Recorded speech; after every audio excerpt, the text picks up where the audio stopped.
साथियों स्वागत है आप सभी का बहुत बहुत हमारे YouTube चैनल। साथियों आज हम आपको बताने वाले हैं कि प्रधानमंत्री आवास योजना का सर्वे चालू हो गया है, जिसके अंतर्गत आप सेल्फ सर्वे के द्वारा प्रधानमंत्री आवास योजना की सूची में अपना नाम जोड़ सकते हैं। तो यहाँ हम आपको कंप्लीट जानकारी देने वाले हैं कि आपको किन किन दस्तावेजों की आवश्यकता पड़ेगी और आप अपने मोबाइल से ही कैसे जुड़ सकते हैं और मोबाइल में आपको कौन कौन से ऐप की आवश्यकता होगी। तो साथियों वीडियो को अंत तक देखें और आपसे अनुरोध है कि अगर आप हमारे चैनल पर पहली बार आए हैं और चैनल को अभी तक सब्सक्राइब नहीं किया है तो पहले चैनल को सब्सक्राइब जरूर कर लें। तो सबसे पहले आपको अपने मोबाइल में आपको चाहिए है आवास सर्वे ऐप। जी हाँ, जो मैं आपको दिखा रहा आवास सर्वे ऐप आपको अपने गूगल प्ले स्टोर से इसको इंस्टॉल कर लेना है। इसके बाद सेकंड ऐप है आपका, वो है आधार फेस आरडी। जी हाँ, आधार फेस आरडी का भी ऐप आपको अपने मोबाइल में इंस्टॉल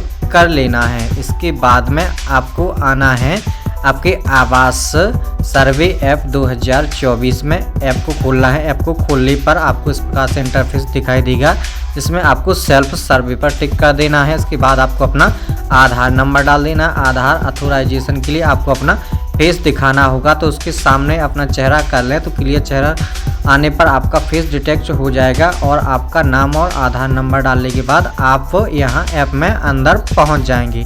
ऐप में अंदर पहुँचने के बाद में आपको कुछ जानकारी भरनी है, तो जैसे कि आपका राज्य कौन सा, जिला कौन सा है, ये सब कुछ यहाँ पर फिल कर देना है। फिल करने के बाद में आप फाइनली यहाँ पर सर्वे वाले पेज पर आ जाएंगे।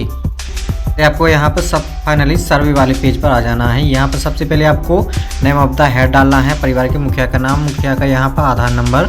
इसके बाद जॉब कार्ड नंबर है तो डाल देना है, नहीं है तो इसको खाली छोड़ देना है। इसके बाद आपको जेंडर सेलेक्ट करना है, मेल फीमेल क्या है। इसके बाद आपको अपनी कैटेगरी सेलेक्ट करनी है, कैटेगरी कौन सी, SC ST OBC कौन सी है तो उस पर कर देना है। यहाँ अगर SC ST है तो उस पर टिक, नहीं तो आधार पर आपको टिक कर देना है। एज डाल देनी है, जो भी एज है।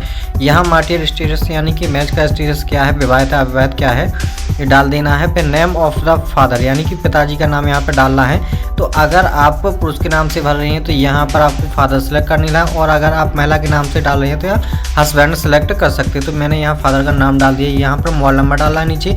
इसके बाद में आपको आपकी योग्यता भरनी है, जो भी आपकी योग्यता होगी वो डाल देनी है, और व्यवसाय डाल देना, तो जो भी आपका व्यवसाय होगा वो, और आपके परिवार में आप कितने लोग डिपेंड हैं वो यहाँ पर आपको फैमिली के नंबर डाल देना है, कितने लोग मुझ पर डिपेंड है। इसके बाद कोई डिसेबिलिटी है आपके परिवार में, यानी कि कोई व्यक्ति विकलांग तो नहीं है, अगर है तो एस कर देना है, नहीं तो नो पर क्लिक कर देना है। इसके बाद में any member with critical illness यानी कि कोई भी व्यक्ति कोई किसी गंभीर बीमारी से ग्रसित तो नहीं है, इस पर अगर है तो ठीक है, नहीं तो कोई नहीं पर क्लिक कर देना है। इसके बाद में आपको अपनी एनुअल इनकम भी यहाँ पर डाल देनी है। इनकम डालने के बाद में आपको सेव एंड नेक्स्ट पर क्लिक कर देना है। तो जैसे ही आप क्लिक करेंगे तो आपके सामने इस प्रकार से फिर ये डिटेल फिल हो जाएगी। इसके बाद में आपको क्या करना है कि आपको और भी डिटेल यहाँ फिल करने के लिए आएगी। तो यहाँ पर फैमिली मेम्बर को ऐड करने की डिटेल आएगी। तो सबसे पहले आपको फैमिली मेम्बर यहाँ डिटेल फिल करनी है, जो भी जितने भी फैमिली मेम्बर होंगे उनको।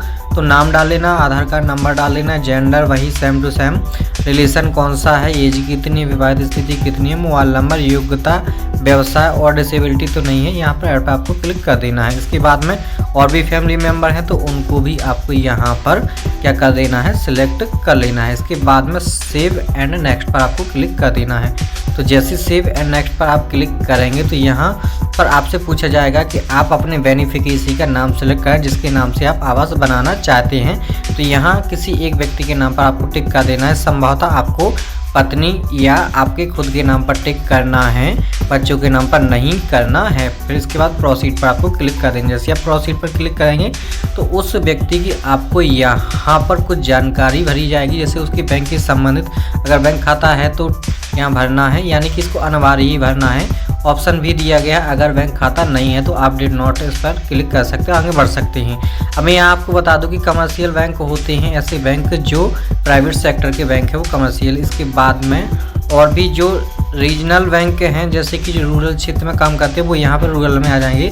तो आपको यहाँ से आपका बैंक सिलेक्ट कर लेना है। जैसे मैंने सेंट्रल बैंक यहाँ पर इसको खाता नंबर, IFSC कोड सब कुछ डाल देना है और नेम भी डाल देना है, जो भी आपके बैंक पासबुक पर हो। इसके बाद नेक्स्ट पर आपको क्लिक कर देना। नेक्स्ट पर जैसे आप क्लिक करेंगे तो इसके बाद में आपसे और कुछ जानकारी पूछी जाएगी। इसके बीच में आपसे पूछा जाएगा, कुछ सर्वे होगा कि आपको ओनरशिप ऑफ हाउस बीइंग सर्वे, यानी कि आप जो सर्वे कर रही है उसमें आपको जो घर है वो आपको ओनरशिप में चाहिए, रेंट पर, तो ओनरशिप का देना है यहाँ। इसके बाद सेकंड ऑप्शन भी आपको जो भी मटेरियल है वॉल का वो पक्का लगाना है, कच्चा, तो यहाँ पर आपको पक्का लगाना है।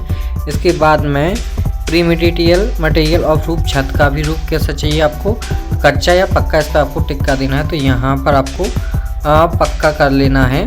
इसके बाद में नंबर ऑफ रूम्स, कितने नंबर चाहिए वो आपको यहाँ पर डाल देने हैं। इसके बाद लैट्रिन फैसिलिटी चाहिए एस या नो पर, यहाँ तो एस पर कर देना है, और नहीं चाहिए तो नो पर। इसके बाद में आपको अपने इनकम का स्रोत बता देना है क्या है। इसके बाद में आपको यहाँ पर 2 व्हीलर 4 व्हीलर है तो एस कर देना, नो पे नहीं। उसके बाद में और भी एग्रीकल्चर से संबंधित कोई जानकारी इक्विपमेंट आप चलाते हैं तो एस, या नहीं है तो नहीं। और कोई आपके पास जो किसान क्रेडिट कार्ड का लाभार्थी है वो तो नहीं है, अगर है तो एस और नहीं है तो नहीं। इसके बाद गवर्नमेंट एम्प्लॉय तो नहीं है कोई व्यक्ति, तो यहाँ पर नो कर देना है। और आपके परिवार में कोई गवर्नमेंट नॉन एग्रीकल्चर गवर्नमेंट पे तो नहीं है, यहाँ पर भी नो कर देना है। इसके बाद में आपकी जो आय है वो 15,000 से अधिक तो नहीं है, तो यहाँ पर नो कर देना है। इसके बाद में कोई इनकम टैक्स तो नहीं देता है, यहाँ भी नो। और यहाँ इसके बाद में यानी पेइंग प्रोफेशनल टैक्स, इस पर भी नो कर देना है। 2.5 एकड़ मोर, इस पर भी आपको लैंड पर नो कर देना है क्योंकि 2.5 एकड़ से ज़्यादा नहीं है। और 5 एकड़ से ज़्यादा ज़मीन, इस पर भी आपको क्या कर देना है, नो कर देना है। इसके बाद विदाउट शेल्टर, इस पर भी नो कर देना है। और यहाँ सारे ऑप्शन आपको नो करके ही रखना है, बस आपको ये ऑप्शन चाहिए पड़ेगा, do you have land to contract the house, यानी कि आपको मकान बनाने की आपके पास ज़मीन है तो यहाँ हाँ कर देना है। और एक और ऑप्शन है, is your family getting benefit under the housing scheme for the first time, क्या आपका परिवार पहली बार आवास का लाभ प्राप्त कर रहा है, तो इस पर भी एस कर देना है। सेव एंड नेक्स्ट पर आपको क्लिक कर देना है। जैसे आप क्लिक करेंगे तो आपके सामने फिर आपसे फ़ोटो मांगी जाएंगी, तो यहाँ पर आपको आगे पीछे से 2 फोटो यहाँ पर कैप्चर कर दें। रिमार्क में आपको ओके लिख देना है। सेव एंड नेक्स्ट पर आपको क्लिक कर देना है। इस पर भी सेव एंड नेक्स्ट पर क्लिक कर देना है। इसके बाद में आपसे पूछा जाएगा beneficiary want to enrolled in mason training, क्या जो बेनिफिशियरी है मेसन की ट्रेनिंग में इन्वॉल्व होना चाहती है, इन्वॉल्व होना चाहती है तो एस कर देना। इसके बाद में आपसे हाउस की ट्रोफोलॉजी पर टिक करने के लिए मांगा जाएगा, तो आपको यहाँ 2-3 प्रकार की दी जाएगी, तो जो भी आपको सही लगे उस पर टिक करके आपको प्रोसीड पर क्लिक कर देना है। प्रोसीड पर क्लिक करने के बाद में आपको पूरा का पूरा फॉर्म देख लेना है। इसके बाद में डिक्लेरेशन पर टिक करके प्रोसीड पर फिर से क्लिक कर देना है, तो यहाँ आपका सर्वे सफलतापूर्वक दर्ज कर लिया जाएगा और आपका नाम आवास की सूची में आ जाएगा। सर्वे से संबंधित कोई जानकारी अगर आपको समझ में नहीं आई हो तो आप हमें कमेंट बॉक्स में कमेंट जरूर कर सकते हैं, हम आपकी मदद करेंगे। और अगर आपको वीडियो अच्छा लगा हो, हेल्पफुल हो, तो ऐसे वीडियो प्राप्त करने के लिए कृपया हमारे चैनल को सब्सक्राइब कर लें। वीडियो को अधिक से अधिक लोगों को शेयर करके उनको भी ये जानकारी जरूर दें। धन्यवाद।